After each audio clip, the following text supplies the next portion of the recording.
ঢাকার মাঠে আবারও খেলার সম্ভাবনা জেগেছে সাকিব আল হাসানের। আসন্ন ঢাকা প্রিমিয়ার লিগের জন্য লিজেন্ডস অফ রূপগঞ্জ দলে ভিড়িয়েছে এই অলরাউন্ডারকে। মিরপুরে দলবদলের প্রথম দিনে বিষয়টি সাংবাদিকদের নিশ্চিত করেন ক্লাবটির কর্ণধার লুৎফর রহমান বাদল। ক্রিকেটকে নতুনভাবে সাজাতে চান জানিয়ে এ সময় বাদল বলেন, ঘরের ছেলে ঘরে ফিরে এসেছে। বর্তমানে বোলিং নিষেধাজ্ঞায় থাকা সাকিব ইংল্যান্ডে আবার পরীক্ষা দিয়ে পাশ করলে বাংলাদেশে খেলতে পারবেন বলে আশা লুৎফর রহমানের।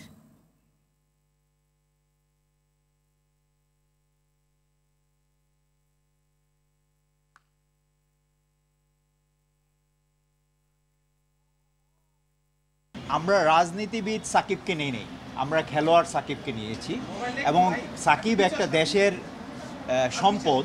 আমরা চাই না সাকিব অচিরেই ঝরে যাক এবং আপনারা জানেন যে সাকিবের অলমোস্ট কেরিয়ার শুরু থেকে আমার সাথে ছিল এবং এখনও ও আশা প্রকাশ করছেন আমার সাথেই থাকবেন এবং আমি চাই যে আমরা ক্রিকেটকে নতুনভাবে সাজাতে। এবং আপনারা জানেন যে আমাদের ভবিষ্যতের কর্ণধার, দেশের কর্ণধাররা বলেছে জাতীয় ঐক্যের ডাক দিয়েছে। আমি চাই আমাদের ক্রিকেটেও সেভাবে সবাই কীভাবে ঐক্যের মতের ভিত্তিতে আমরা ক্রিকেটকে বাংলাদেশের 1 নম্বর ব্র্যান্ড করতে পারি সেভাবে কাজ করি।